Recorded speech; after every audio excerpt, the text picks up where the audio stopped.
Hello everybody, welcome to Off the Rack. I'm Sal. And I'm Tiffany. Today we're going to be talking about the Black Panther movie, which just was released last weekend. Yeah. Sponsored by Lego. This is a special episode that's brought to you by Lego, not necessarily even directly, just that they sent us a special box that we're going to open and I want you to see the insides, and that was sent to us, and it's just promoting Black Panther. But these opinions are our own and have no affiliation with Lego. It's just that they sent us a thing, and we're going to show you what's inside of it. It's very exciting. That's going to happen later in the show. But for now, let's jump into our thoughts and review of Black Panther from Marvel Studios. Tiffany, what'd you think? I was going to ask you that first. Oh, well, I'll tell you what I think then.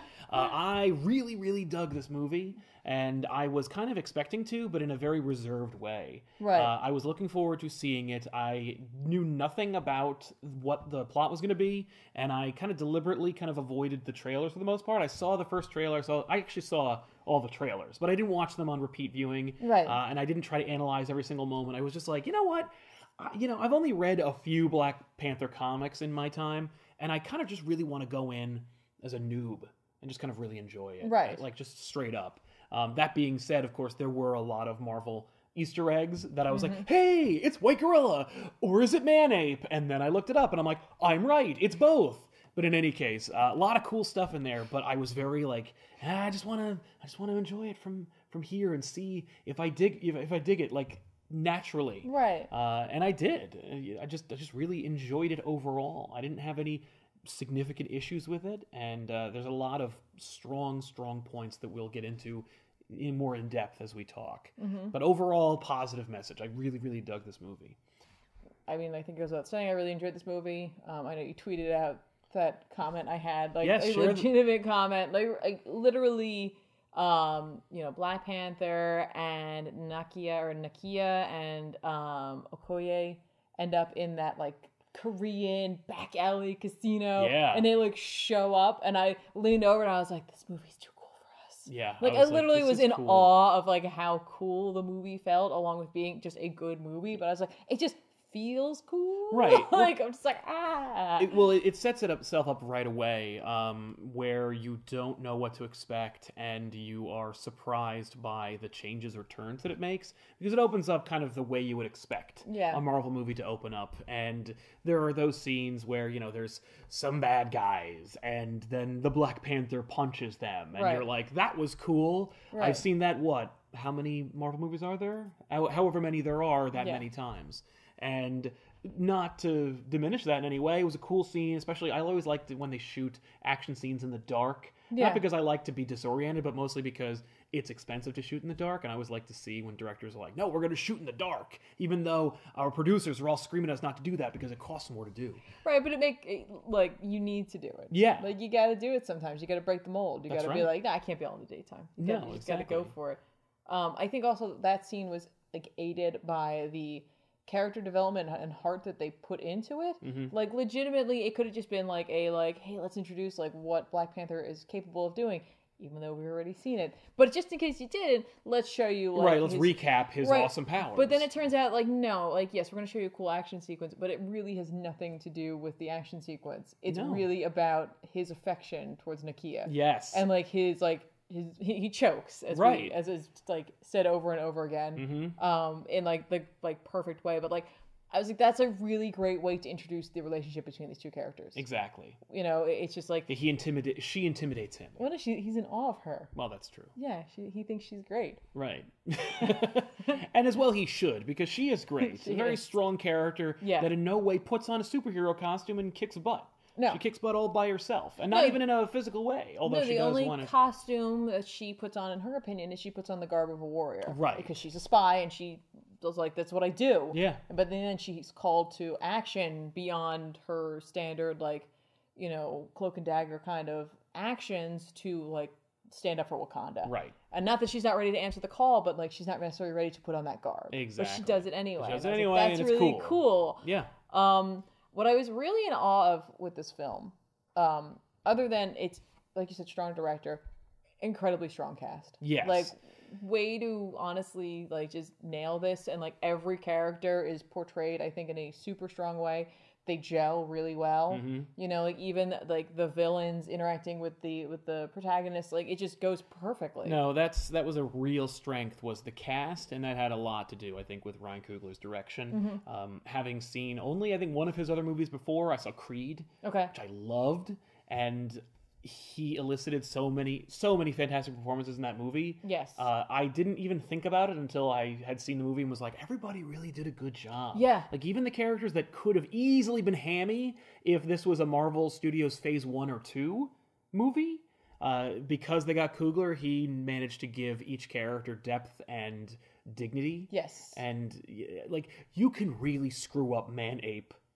Yeah. You can really mess that up. And instead, I'm excited to see him. Right. Like, in the future. Right. Maybe even put on a ridiculous white gorilla costume. Right. Either way, but he manages to make even the most, like Reginald Hudlin would not use Man-Ape in his comic because he was like, I don't know how to do that. Right. I don't know how to make that cool. Yeah, because that's difficult to do. Yeah. You got the kid sister. You got Shuri, right? She was so great. She was phenomenal.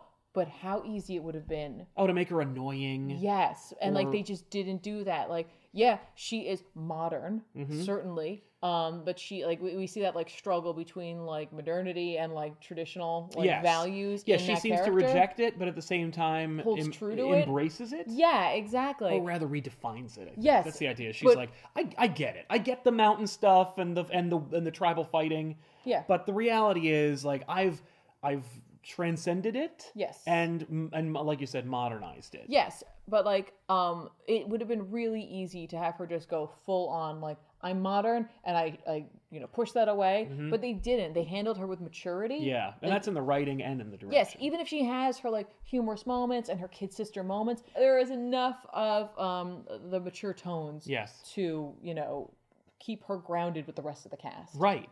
Yeah, she was significantly younger than, or at least she appeared significantly younger. Yeah, the character. From everybody else in the movie, and she's totally told her. She's one of my favorite characters easily in this movie. Yes. Although I have to say, there was no one that I felt was really weak. Let's talk a little bit about T'Challa versus Killmonger, because they have competing ideologies while they also kind of don't. And, okay, so in order to have a good villain, the villain has to believe in their heart that they are the hero of their story. Yes. There's no doubt that Killmonger is totally in 100% agreement with himself about his goals and his mission. And if you do it really well, you can have the character be sympathetic, and you can understand his plight, and kind of want him to succeed a little bit. Right. And that was very, very evident in not only B. Jordan's performance, but also in like just the character that he portrays. Yeah. And so when you get T'Challa, who's like not really sure what his role is, he's like, I'm the leader of Wakanda, I'm gonna do that. Yeah. But I also know that in my heart I disagree with the way it's been done. Well, he does and he doesn't. Like, it's funny because like he so follows T'Chaka. Like, he follows everything that his father like has taught him, essentially. And then on the other hand, he has Shuri, who's just like science, so in the other direction, going forward. And then you have Nakia, who's like going out into the world and making a difference. And she's like, it's a point of contention between them to the point where they are no longer together. And I'm sure that was certainly part of it. Oh, you definitely. know what I mean? Like, so, but he's gonna stick with that, right? But you can see that he is conflicted, and he's getting competing ideologies thrown at him throughout. And I think that he draws strength from his resolve in the beginning, where he's like, no, I don't change like my father wouldn't. Yes. And when he gets through the ringer and then he faces against Killmonger, you see that he's kind of like, you're right, but for all the wrong reasons. Yeah, well, I think I took away from it that they were very much saying that they're like, there's no one or the other. Right, exactly. Like, you need to find an area that takes a little from column A, a little bit from column B. Wakabi, who I believe is the guy who Okoye was interested in. Yes. Which, obviously, that's not going to happen. That's not going to work out so well for them anymore. But like, he is of a mindset where he's just like, no, we should go out there. Yes. But like, for all the wrong reasons. He explained that. Like, that's what he for did. Selfish reasons. Well, not just that, but like his tribe, they wage war. Right. Yeah, they're used to going out. So like, that's what they would like to do. And like, so that's all he can think. That's what we should do. Right. And like, Killmonger is like, no, we need to like take over and like be in charge, and I'm going to be in charge because I know what's right. Yeah. And like he's just like, we need to just go out there, and he doesn't think about necessarily what will come of this. Like he's not thinking beyond the scope of like, I'll just arm them and then everything will be fine. Not thinking about like, and what if your quote-unquote enemy gets a hold of one of these weapons? Well, and, like, maybe your whole approach is wrong, or maybe your whole approach is flawed. But also, like... But even just his plan for himself. Yes. He's not even thinking about, like, the next, like, week. week. He's just like, okay, hang on, wait a minute. We're just gonna do Did you this. think about, like, XYZ? No. And, like, not right or wrong here, but just, like, how this may not work. But that's what's so cool is that literally all the tribes in this movie are single-minded. Yes. And... of one belief system. Right, except for, like, honestly, White Gorilla. Yeah. His tribe is, like, yes, one-minded, but in the end ends up being... Well, in the beginning, when they talk about how, like, all the tribes split off, like, theirs leaves. Like, they're the first ones to break with tradition and go into the mountains and avoid, like, staying together. Yes. But it is, of course, one version of what I was saying. It is one version of it, but I liked, like, that character because in it, like, he finds a way to bridge... his tradition, with what's going on for what the betterment of his people. Yes, because he could have easily taken the purple. The heart-shaped herb. Yeah, the heart-shaped herb. The purple heart-shaped herb. I just really want to call it purple something. They're just called the heart-shaped herbs. Gorgeously purple. It is pretty. But he could have taken the heart-shaped herb, but he's just like, no, I got to do what's right. Yeah, I have to do what's right. I have to uphold like tradition, which would be to pay back my debt, but also. I think in his heart he knows that this is the right way. Like, this is the right way. This is the way it should be going. There's literally no moment in that sequence where I was like, oh, Mayday/White Gorilla is going to take it for himself. No, I didn't think at no point did I worry about that. And, like, that could be arguably a point of, like, losing tension. But, like, no, that the tension is will T'Challa survive or will he overcome Killmonger? Right. And it's funny because it's like it's very obvious now, thinking back on it, that like, he was going to have T'Challa, and I thought that might happen. But it was still like a wow! I didn't know that was going to happen. Yeah, it was. And like honestly, we know that Shuri has taken up the mantle of the Black Panther. She was right there. Yeah, she could have easily taken it. They wanted like Nakia to take it, and she didn't want to do it because she didn't feel that she. Yeah, that's what I was like. Oh, is Shuri going to do it? And then so like, but then it's like, no, duh, it's Black Panther. The dude who is Black Panther is going to do it, and it's like, yeah. But that's what's so fun about this movie is like if you look at it from a distance, it looks like every Marvel movie. Sure. There is a reluctant hero who jumps into the role, and he's fun, and he's got a colorful cast of characters, and then he fights an evil version of himself at the end. Like, that's a Marvel movie. But I was so enthralled by the performances and the story, and how it was delivered to us, that even though the obvious stuff happened, I saw it through new eyes, and I was kind of like surprised by things that I shouldn't be surprised by at this point. Right. And I was like, and that's a testament to the filmmakers. Right. Like the people who made this movie knew what they were doing and what they were working with, and they managed, I think, to tell a story unto themselves without also breaking with like the formula. Right. And like I was impressed with the fact that, the issue always comes down to like once you've had Ultron come down, and we're going to deal with Thanos, and we dealt with Dormammu. But they deal with Dormammu in the very first Doctor Strange movie. It's like, what are you doing? Well, now who's he going to fight? Right. Mordo? Right. So it's just like, there's always the struggle between like we're having the huge world-ending event, or like we're having something that seems very small, and like that character's going to handle that, and it's a heartwarming story. Yes. For me, this falls perfectly in the middle because like, yes, this is not a like world problem initially, but it becomes one even if the world doesn't know that it's a problem. But honestly, it for me, it comes down to like they are risking all of Wakanda. They are risking all of the tradition, all that came before, everything that they have for thousands of years been like worked towards and maintained. And maintained risks crumbling before them. And so like I was like, that is a big story. Right. Even if the whole world doesn't know it's happening. Well, because for them that is the world. Yeah. Like that is their world is crumbling. Yeah, and I was like, that is just so brilliant. Yeah. So really well done. Yeah. I should... Okay, another nitpick. Black Panther fights an evil Black Panther. That sucks. Objectively. There was a moment, I think, when Killmonger, like... They're in the train. Yeah. And Killmonger's jumping around. And I'm like, number one, this does not look great. The CG for them. Maybe it's because there were two of them. I don't know. And it was just two Black Panthers. I didn't mind it so much. I didn't mind it, but I was like, Okay. You know, because it was like, okay, the train yard is CG, Killmonger CG, Black Panther CG. We're in a big chasm, which is of course also CG. Like we're watching a cartoon at this point. You know, the real stuff is when he takes his mask off and they're taught, like when he brings Killmonger upstairs and like and they look at the sunset. Like that's the real like conflict and that's the juicy stuff. Yeah. But because they did so much great setup for Killmonger and T'Challa, when they finally do fight, it's kind of like, yay, okay, we're going to just enjoy this action sequence. Yeah, and for me, I didn't mind the two Black Panthers fighting was because, again, like you said, the setup, like literally, I've just, like we're talking about, like the tradition versus the modernity. Yeah. It's literally come to life in front of us. Right, like that's, their fight is an illustration of the conflicting ideologies. Right. Which is the point of the movie, and it would be an insult to have, like, a dude in a big white gorilla costume show up and punch Black Panther. I 100% agree. And, you know, the other thing is, there aren't a lot of great Black Panther villains. Right. Although they do kill one, like, halfway through the movie, which blew my mind. Yeah. I was like, what? Again? That's the other thing, is that, again, like, this movie manages to walk that line where they do new things, and they present them in new ways, or they present old things in new ways, but they also still do that. They fall into those traps. Evil Black Panther.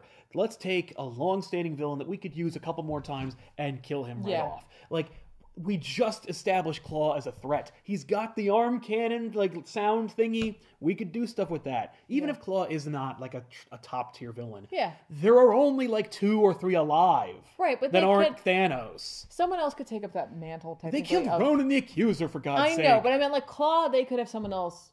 Oh, be Claw? Yeah. They might. That doesn't make any sense, though. His name is Claw. Well, he's Claw. I know, but he also has his gang, and maybe his gang wants to pull a Dread Pirate Roberts and be like, no, or Claw's... a Shocker. Yeah. They're like, it's still there. It's fine. Like, we're going to keep up appearances because we kind of like this lifestyle. Yeah. But they lost the arm cannon. Like, for me, I was like, damn it. Why? Yeah, it was so easy to avoid. I know. Or you could have killed him, and then, whatever his name is, the war tribe guy. Oh, Wakabi? Yeah.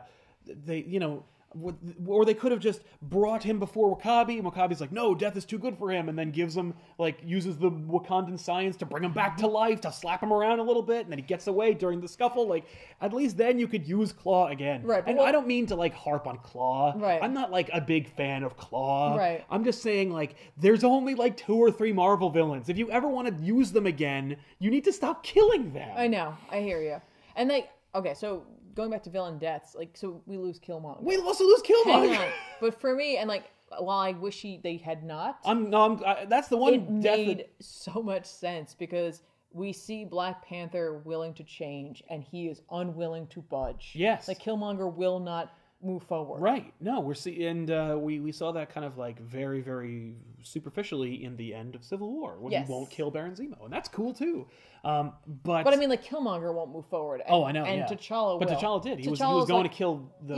You know. But in this, like that, I like that as an ending where it's just like, no, T'Challa will go on because he's willing to change and grow. Yes. And Killmonger can't go any further because he's reached as far as he can go. Exactly. And I was like, that's really cool. Yeah. But. It's too bad we lose him because Michael B. Jordan did such a good job with this character. He really did. So it would be nice to see him again. Yeah. But no, that's one villain death where I'm like, that's justified. That works. That's part of the narrative. That tells a complete story. It would feel really weak if he doesn't die, or if they put him in stasis or something. Like, it really comes down to they shouldn't have killed Claw. They shouldn't have killed Claw, but like it makes sense. Yeah, you kill one of the two. You don't kill both. It had to be a shock for like Killmonger to present him. Like, I mean, when he was assassinated, I'm like, we're killing Claw? Yeah. And that was still surprising. Right. But yeah. But I mean, like, for the people of Wakanda, like, now they have this dead body. Yes. You know what I mean? Like, and it also, like, for the audience, I think it ensures that you're like, okay, there's not going to be a moment where, like, Claw escapes. Right. Then, or they're working together. Right. And we're going to have another chase scene in Wakanda. We're not doing that. Like, he's gone. That's over. Yeah, that's... This is the guy. Right. This is our main guy. This has always been the guy. Yeah. You just didn't know it was the guy. No, that's true. That was cool. My only gripe at all, really. Like, I'm fine with the death. I'm fine with the fact that we saw... like Black Panther versus evil Black Panther. I'm kind of okay with that. My only gripe was there's a couple of references, and I couldn't think of one off at the top of my head, that always makes me concerned because it's one of those things that it's a pop culture reference that will date the movie. Oh, I hate when that happens. Shuri is looking at his shoes and she does what are those? And I was like, I get it. But right, hilarious big laugh moment in the theater. Maybe yours, not ours, but still. But like for me, it came down to like my concern is 5-10 years down the line, who's gonna know what that means? It's gonna be cemented in like this is the day that this was made. Overall, like I thought the effects looked great. Like the action sequences I thought were phenomenal. I really loved the car chase scene. I didn't think I was going to like it as much. I don't like car chases too much. I don't mind them at all, but like honestly, because we'd seen like those commercials for Lexus and stuff like that, I was like, where are we going with this? And then when I finally saw it, I was like, this is awesome. Right, yeah. Shuri driving her Phantom car, and that was really, really cool. Yes. You know why it was cool? I'd never seen anything like that before. Right? Like, that was, like, such an awesome idea and allowed her to be part of these sequences without being like, but why did you bring her? Right. Like, you know, she was there because she was in the science lab and she's a part of this. It's almost like the Batman thing where, like, Alfred's driving the Pat plane except or she's way better. Yeah. No, very cool. I really liked that sequence. I love the Wakandan technology where like it's the 3D like the sand. Like, the sand. The sand table. She invented that. Yeah. She invented the sand table. Really I was like, cool. that is awesome, and also a really cool like echoing device because like we see again, it's the tradition versus the modernity. She creates this high tech thing, and it's like made of the sand. And in the beginning, we're told the like oral tradition of the Black Panther, and it's done in an effective sand. Yes. And I was like, this movie's somebody's really making smart. sense. Like somebody's thinking when they're making these things. It's nice. This movie's really smart. Do you have any favorite characters? Because I don't have one. Shuri was my favorite character. Really? I liked everybody did such a great job. I loved Okoye. Yes. She was my favorite every time she was on screen, even with her like stole the scene every time. Every time she stole the scene. That woman like commands like that like her performance. Like she's into it. She is strong. I love her, you know, love and like loyalty to Wakanda. Yeah. Like that was incredible because you're thinking like, all right, well, she's loyal to whoever is the ruler, the monarch of the kingdom. And like, I love that, like, you know, when Killmonger takes over and he gets that, like the Black Panther, Nakia's like, you got to come with me. She's like, you know what I'm loyal to and I have to stay here. No. Like, she's like, that's what I do. Like, that is my strength. And then in the end, like, you know, she's like, well, the challenge isn't over, so that's kind of my loophole here. Right, I can... And then, upon seeing, like, the damage that Killmonger will do to Wakanda, she's like, oh, no. Oh, she can logic her way out of her Well, it's not loyalty. even she can logic, it's just, like, it's the evidence that it's not just the monarch that she is loyal to. It's the country. Yes. And so, like, she's willing to, you know, risk her own life as well as the guards, which, by the way, the choreography on the fight between the guards and Killmonger I thought was spectacular. Really cool. I love their weapons. I think they're really cool. Yes. But also, you know, she's clearly in a relationship or is in love with Wakabi and like, you know, he with her as well. And she's just like, I love that moment. Like, are you willing to kill me? He's like, yeah, she's like, for Wakanda? Yeah, absolutely. Without question. That was really cool. I was like, you're so awesome. Yeah. Everybody did a phenomenal job. I loved Michael B. Jordan's performance as Killmonger. Great. He's so great every time you get him. It's just if you know what you're doing, if you're half a good director, you'll get a great performance out of that actor. You know, it was really great, and not to harp on Denai, who plays Okoye, but like she was able to keep her, you know, her strength and like her, you know, femininity. Not her femininity, but like the warrior, like stance, within her. But also had those moments where like they go to the casino. Yeah. She's got the wig on. Oh yeah, that was fun. I was just like, this is great. Yeah. Like, but it doesn't turn her into like the like comic relief or anything like that. It's just a kind of funny moment. Yeah.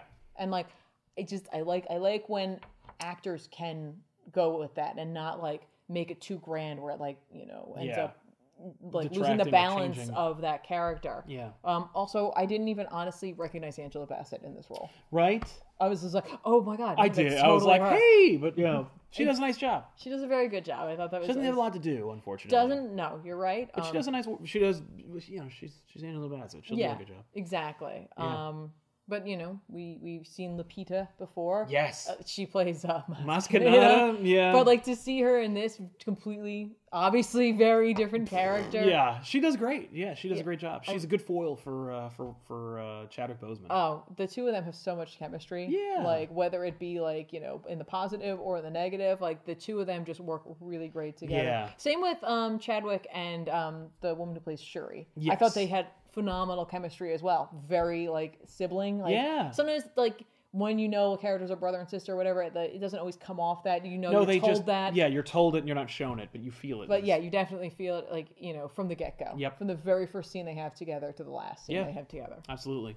No, I dug the shit out of Black Panther. I think it was a really, really just fun, solid movie. Is it the best movie of all time? No, obviously it isn't. But, it was just a fun, really, really cool movie. And I like how much people are responding to it. I agree. Also, just we very rarely ever talk about this. I really dug the soundtrack. Yeah. Like overall, like the music they put in, and also just the like actual like composed scores. I thought they were really like good. Like, I thought it captured a lot of like the feeling and like whether no matter where they were, and by that I mean like when they went into the, I don't know what to call it, that like otherworldly. Oh yeah, the spirit realm or whatever. Yeah. Like. Even that, like, I was just like, this is cool. This music's very different, like, than what we had before. It was just really nicely done. Only 2 gripes for me, just actual gripes. One, there isn't a really clear defined theme for Black Panther. I know you're always looking for the. Everybody needs a good theme. Yeah. Where you play it and you don't even need to watch the movie to know and immediately think of that character. You need a good theme for your character. Right. There isn't really one there. Yeah. And also, what's the other thing I was going to say about this movie? Was that I missed the King of the Dead stuff. I wish that they could have established that. I'm sure there's a deleted scene. Also, no real moment for Bast. No, I know. We see just in the tradition the right, sand. But there's no scene. I guarantee you there's a deleted scene. There you have it, everybody. Those are our thoughts on Black Panther. Thank you so much for watching, and so stay tuned. We're gonna open up a box now. Yeah. And maybe we'll pitch some books that are coming out this week that you should check out, because we didn't get a chance to talk about comics. We're going to recommend a few that are coming out this week. So stay tuned. So here's the box. It is from Lego. These are our buddies over there who like to send us these awesome things that promote some special event. This one looks like an adorable cat, man. It's obviously a specific one. It's obviously Black Panther, but I really like the cute, like, I don't know why, just it makes him really adorable. Oh my god, I didn't even look at that version of him. Right? This is a great box, just overall. It's got some really fun interior art as well. A little postcard from Lego. Thank you very much. Enjoy the special Lego Marvel Superheroes Black Panther sets and some other goodies. Don't forget to share. And all the best, the Lego team. Thanks, Lego. So we have. There is another set in here. No. Yes, Yay! There is. This is a larger set. This is the Royal Talon Fighter Attack. Oh, that's great. I loved the ship in the movie. Right? This is a great ship.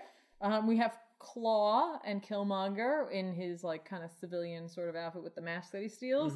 Nakia and Black Panther. So this is a 358 piece set. They are good for ages 7 to 14, which means that we will. Or older. I was gonna say we will certainly be struggling at building this. Yeah. And this looks awesome. I love the ship. I like the design of it. I like all these characters. It's really cute. Yeah. I like how ridiculous Claw looks. Yeah. Because they had to give him like a thing for over his hand. Yep. Oh my god, that's great. Also in here, we have a remove bag for display. I will. Okay. Ooh. This is an awesome, perfect shaker. A Black Panther shaker. Oh. Which means you put if you got like protein powder or something like that, and you put your stuff in here. You bring it to the gym. Yeah, exactly. Or like in the morning if you have like any sort of like breakfasty kind of shake thing. Yeah. This is awesome. Let's see. They're 100% BPA free, they're 100% leak free guaranteed. Oh, good. Dishwasher safe, shatter resistant, which is also good. And they come in a variety of characters. You got Hulk, Captain America, Punisher, Deadpool, Iron Man, Wolverine, Spider-Man, Thor, and Black Panther. Oh, cool. Whole bunch of awesome options there. Yeah, arguably I think this is the best one. This actually really looks cool. It does look cool, and I actually like this idea of like supporting fitness. I could use that through comic books. I could use a little bit of that going on there. Oh, and what's this? I know what this is. What is it? It's an invitation to catch Black Panther in theaters. That's awesome. Yeah, it's a Fandango gift card. I guess we'll have to go see it again. I guess we'll have to see it again. That's which right. I easily will do because I enjoyed the movie so well. There's also this tag in here. Yeah. Explain to them why there is nothing else attached to that tag. Okay, so right before we went to go see Black Panther, the box showed up, and I peeked in the box. I don't normally do that. And there was this sweet winter hat in there that was Black Panther themed. And it was cold, and I thought to myself, why wouldn't I want to wear a Black Panther winter hat To the premiere of Black Panther. Yes, so you could see that, and I'll throw a image of it, but you could have seen it modeled on here because you cared more about your own personal fashion than you did about the integrity of this show. Oh, look, it's a little plastic tab that belonged to the hat that secured this tag to it. Oh, look, there's more evidence that there was a crime. I should call Black Panther and have him... Well, except I figured it out already. It was you who thieved a hat from this episode. It was a really great hat. But trust me, it's a good hat. Really warm on the brim. It is embroidered in those like raised letters, Black Panther. It's really great. It's a great hat. I love that hat. You'll have to take our word for it. But hey, let us know in the comments down below this episode which Lego set you want to see a video that we build. Yeah. So should it be the awesome spaceship or the rhino? I think you should build the spaceship because you're so I'm not building awesome. it. Ethan's going to build it. No, I think you or Ethan will build it, but let us know which one you want to see. And we all know who everybody wants to see build Legos. It ain't me. So it's not me either. I mean, you've seen what I can do, and what I can do is give up about 10 minutes. So whichever one you pick for Ethan to build, I will build the other one by myself. Okay. On camera though. No, just by myself. Oh, that's cute. What? It's like their next. I was like, what does this mean over here? Like, this is like here are some of the figures, but then this is what the actual size is. I'm like, that's almost the same size. Oh, I like that. Yeah. Let's get back to the rest of the episode. This week I've got one recommendation. I'm sure there's more that I missed out on, but I wanted to throw this out there because this is written by James Robinson. It's Superman number 41. Nice. For no other reason. It's a part 2 of a story where Superman and his son go to an allegorical planet that's like Krypton, whatever, who cares. But this sweet cover by Victor Bogdanovic, friend of the show and occasional collaborator with me, did this terrific image of Superman. I gotta tell you, this dude, he knows when there needs to be just a powerful, visceral, awesome image of Superman. He can just deliver. Ed Benes is doing the interiors, which is he's a great artist. I like his work. I'm just saying, I like that cover. That's it's awesome. For me, I'm gonna recommend something that. It's listed under DC. It's actually a Vertigo book. Oh. It's called Deathbed. Not the bed that eats. Oh, no? Horrible movie. Such a bad... Isn't it, though? Like, isn't it Deathbed, the bed who eats? Isn't that what it is? I think it's what it's called. It's gotta be referenced. It's not that. It's not that at all. How is that possible? I don't know. But that movie's really bad. What is Deathbed? Deathbed's written by Joshua Williamson. So first of all, yeah. It is a story about a guy who, was 20 years old and was a hot mess, and then was mysteriously vanished, and now he is 90 years old and on his deathbed, and he asks a reporter to come in, and she is going to go on a crazy supernatural psychedelic adventure. Okay, it's a 6-part miniseries. He's on his deathbed. Yeah, not that the bed kills people. No, not that. No, he's literally on his deathbed. Oh. Don't watch Deathbed. I guess that makes more sense. But read this Deathbed. Check it out if you have such an inclination. Why not? I'm interested. And of course, that's it this week. Nothing else? Nah, it's not true. Doctor Strange Damnation is coming out. Tarnation, where he crosses over with Yosemite Sam. No, that's a DC thing. Is 1 of 4 is coming out this week. So it's a forgivably short series. 4-part little series going on there. Essentially, it's written by Donny Cates. And Rick Remender. The two of them are working together on this. Well, not. Or no, Nick Spencer. Nick Spencer and he That's are working right. So it's written by Donny Cates and Nick Spencer. The idea is that in the wake of Secret Empire, which is why Spencer's involved, Vegas was destroyed. So Strange is going to fix that, and in doing so, opens the door to Mephisto, which I was like, cool. Wasn't it open earlier an irredeemable Iron Man? Well, Bendis isn't working here anymore, so shut up, everybody. Right? Or maybe they're gonna say that when he and Doom banished him. Yeah, they banished him to Las Vegas. Viva Las Vegas. So I'm interested to see where this goes. Yeah. I don't know if Donny Cates is going to make any, or Spencer are going to make any reference to what Bendis had done. The fact that I doubt it. That Strange has recently seen Mephisto. Right? I doubt it big time. Right? So we'll see how this goes. Like I said, it's only 4 issues, so I think it's worth a pickup. Absolutely. Yeah, and you can also check out a fun back issues this week that might have something to do with that. Oh, get you a little bit prepared for what's to come. It's a Mephisto book. It's not a Mephisto. No. Before you start getting. But it is not. No, yeah, believe it or not, it's related. Yeah. Well, there you go. Well, let's get back to it. So you have it, everybody. That was Off the Rack this week. We'll see you guys next time with an all-new episode. And don't forget to stick around here on Comic Pop for all kinds of different shows where we talk about comics in depth and at length, as you can clearly see. Yeah. So we'll see you guys next time. I'm Sal. And I'm Tiffany. Thanks a lot for watching.